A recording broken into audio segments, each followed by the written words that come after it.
Welcome into Ready Golf, where we quickly break down our best bets for the Players Tournament. Finally, a golf tournament for the players. They deserve it. This is played at TPC Sawgrass. People call this one the fifth major, so a really big event here. A lot of big names. A couple little noticeable things, especially with our betting card last week. I was on Rory. He did withdraw. So I believe that bet is voided, but he is back in the field today or this week, and I think it was a slight back tweak, but I think he was just being over cautious with this coming up. Masters coming up pretty quickly, so I think he's fine. You had Jake Knapp, who also withdrew before the tournament. Well, it started, but before his tee time. I don't think there was ever a reason why he withdrew. But he's back in action today. But fantastic tournament, like I said, at TPC Sawgrass, a historic course, a lot of water, played in Florida. I saw that you need a long and straight driver to excel. Your short game on approach needs to be great. And I did notice as well in recent tournament winners here, the cream kind of rises to the top. We had Rory win it last year, Scotty the 2 years before that. The year before that, we had Cam Smith, who is on Live now. But it seems like this is a tournament where we get a lot of big name players at the top. So I don't expect a super crazy underdog to win this one, but we will be giving out our outrights, our long shots, our top 20s, our miscellaneous bets, and then as always, our dog leg parlay, or me and Ethan both give one leg to make a two-leg parlay there. But Ethan, welcome. I'll send it to you for your outright bet for the players this weekend. Yeah, really quick before I give my outright. Yeah, you mentioned Jake Knapp withdrawing last week, which he's been paying me out when he plays, and then found a way to get paid out without him because once he was out, I texted you. I'm like, man, I need something else to bet on now because I kind of had my card filled up with him. Instead, I faded Justin Thomas last week on 3 separate bets. Obviously, hit all of them with him going plus 14 after 2 rounds, having to miss the cut plus 240. So I picked up over 3.5 units last week on the Arnold Palmer. So even when Jakey Boy's not playing for me, he's still cashing some tickets in a way. But yeah, happy to have Jake back. We'll get into him here in a little bit. I'll start with the outright. I've really struggled with this. I told you off air, I almost gave out 2 more long shots here, but went with a little safer play. I'm going to look at Colin Morikawa plus 2,050 here on the outright market. He is third in the odds behind, obviously, Scotty and Rory. You mentioned Rory with the back injury. I saw that he's actually showing up late to the players due to that injury. So I just don't want any piece to do with him. I also do think it's difficult to repeat, even though, like you said, Scotty did it back-to-back years, and Rory's obviously one of the top players in the world. So it wouldn't completely shock me if he goes back-to-back. But Morikawa just playing really well right now. I think you kind of brought it up. After he got that win at Pebble Beach, you kind of said you thought that was going to build momentum for him. His first win since 2023, and sure enough, it has. He went tied for 7th at the Genesis, got 5th at the Arnold Palmer last week, and struggled before that. He missed the cut at the Sony, tied for 54th at Waste Management. So his form since getting that outright victory at Pebble Beach has been very good. His history here, not great. 2021, 2022, he tied for 41st, missed the cut, but then he tied for 13th in 23, tied for 45th in 24, and then tied for 10th last year. Strokes gain numbers, 8th total, 3rd tee to green, 5th approach. He is 105th in putting. So obviously that is going to kind of be his make or break. But Scotty's not playing. I think we kind of just have to admit it at this point. He's not playing the golf that we expect to see from him. He's still a very good player, but he's just not playing at that dominant level right now. Rory with the back injury kind of just leaves me with Colin Morikawa here, plus 2,050 to get the outright win at the players. Yeah, a couple weeks into Ready Golf, we have yet to hit an outright winner. We have also yet to have 2 of the same outright picks. Does that change today? Because I also have Colin Morikawa as my outright winner for the players. Pretty much everything you mentioned here. That win was huge at Pebble at a signature event. Played great the last 2 weeks. Has decent history here, like you just mentioned. And I watched a lot of shows over here on YouTube of golf previews and betting previews, and they're just saying back the hot hand here. People have Colin to win this one, obviously, which is why I picked him, but they also have him to win the Masters, the US Open, the PGA. So I could see Colin, getting that win, like you said, for the first time since 2023. We saw his confidence is back. He is a phenomenal approach shot player. His putter's back. He is as hot can get. might be worth a couple futures, not just on the players, but maybe for him to win a major this year. So I do like Colin. Unfortunately, doesn't give you guys many options here, but hey, like I said, it's our first time agreeing on an outright, and maybe that means it's going to be our first outright winner for the show. So maybe that's a good sign. Come on, Colin. I'll continue here with my long shot bet. I'm going to take a chance on Ricky Fowler here at plus 5,000 on the odds. Not super long shot. I think he's in the top 10 probably of betting here. But Ricky's played well recently. He has 4 out of his last 5 starts have been within the top 20. The one outside was a top 28. I just like how he's playing right now. He's won this one. I think it was actually his first win on tour back in 2014. He was like the longest player on tour without a win. Got the win at the Players in 2014. Came in second in 2020 or 2012.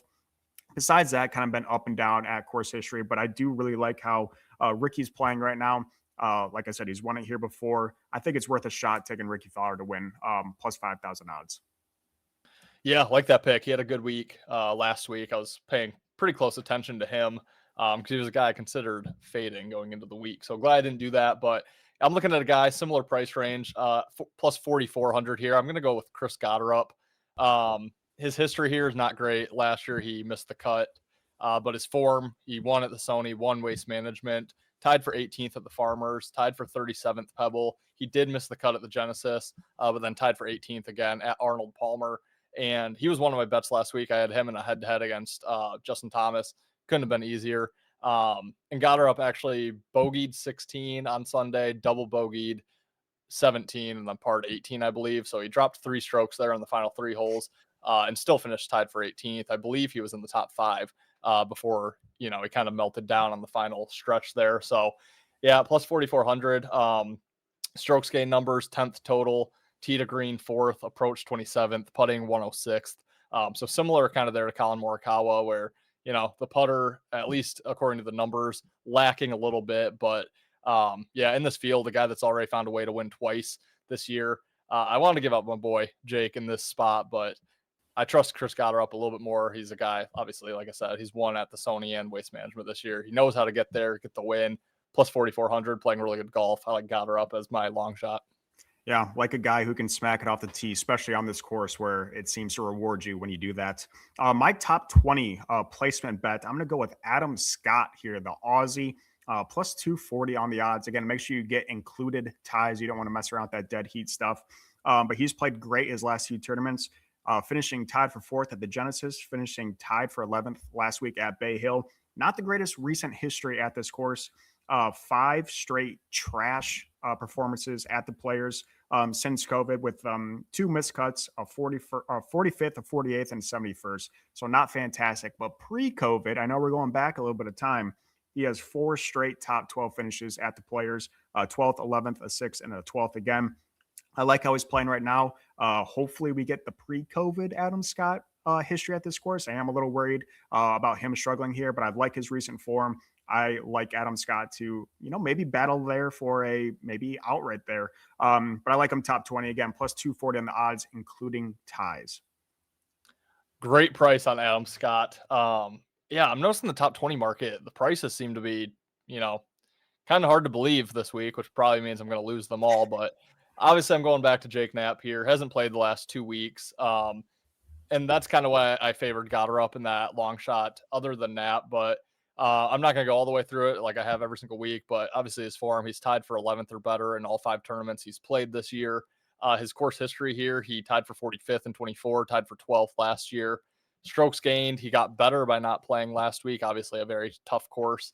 But second now in total strokes gained, only behind Rory McIlroy. He's actually ahead of Scotty right now.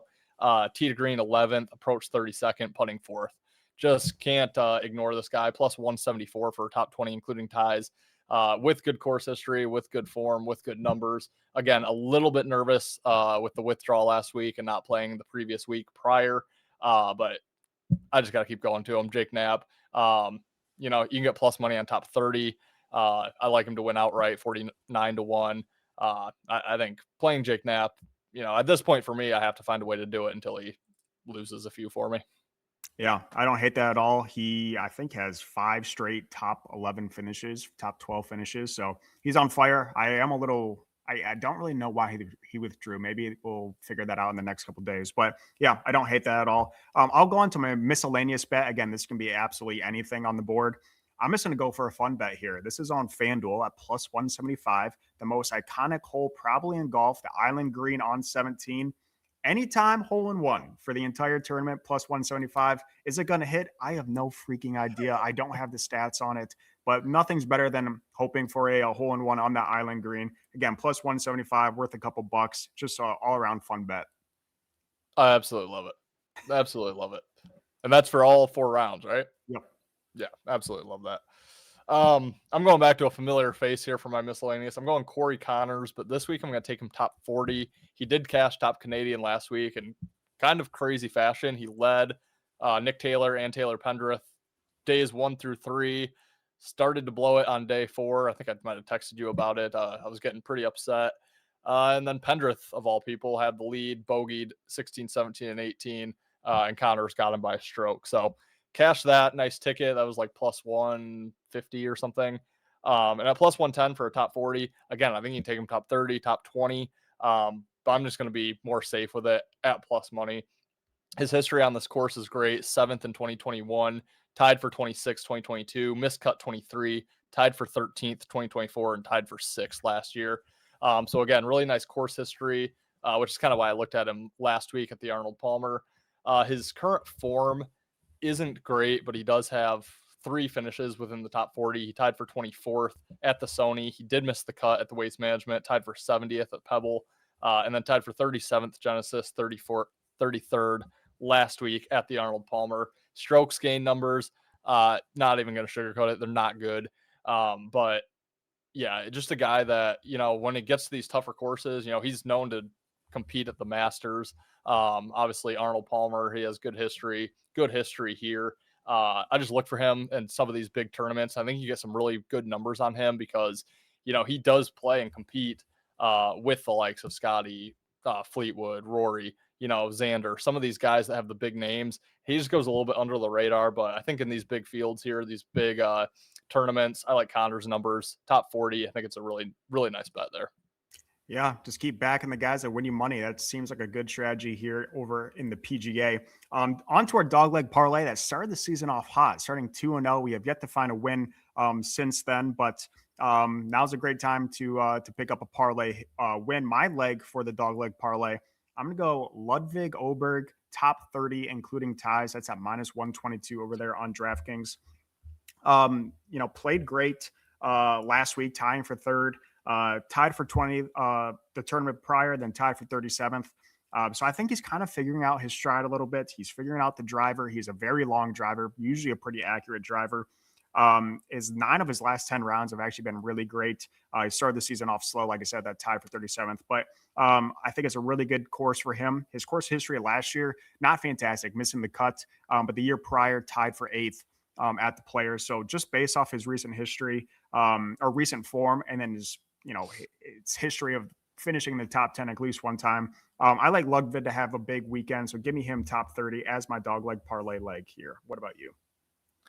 Yeah, correct me if I'm wrong, but didn't he kind of struggle last year just in general? And then Yeah, I feel like he's getting back to his 2023 form this year. Yeah, I like that play. Okay, I apologize if I'm the reason why we lose this week, but the premise is there. I just couldn't find the bet I want, but I'm looking to fade Justin Thomas again. So I went with round 1 finishing score over 71.5. So that's even, or he just can't go under. But that's even odds there on Justin Thomas. What I would really prefer here is a tournament matchup head to head with Justin Thomas because he kind of said it and we saw it last week. It's not so much the first day, it's the day after day after day, the later he gets into the rounds, how he starts to feel on that hip and back there that he, had that surgery on. So, I had to go with the first round score because that's what I could find. Like I said, I would prefer a head-to-head matchup with him where you can kind of get that full tournament of him kind of dying off there at the end. But didn't see anything out of Justin Thomas last week that made me think that he's going to go under in round 1 here. So Justin Thomas, round 1 over 71.5, even odds, pretty nice price for a parlay leg. Hopefully we can get home with it. Yeah, I'll have the odds for the leg for the parlay on our graphic here. It's not letting me combine these on DraftKings, but I'm sure you can on FanDuel and whatever. But like I said, we're desperate for a couple wins here. Need an outright winner eventually on the show. What better time than now for Colin Morikawa to stay hot at the Players? But thank you guys for tuning in. Let us know who you have winning this tournament, and let us know who you have winning the majors this year. We do have a really big couple months ahead of us in the PGA. We'll continue pumping out content. If you guys enjoy this, please give us a like. And if you are willing to, give us a subscribe to our channel as well. Greatly helps us continue to do this. But really excited for this weekend in golf. We also have a whole lot of college basketball going on. So we have a lot of content over on our channel, Better and Green, if you want more sports there, especially college basketball. But we appreciate you guys. Good luck this weekend. We'll see you next time.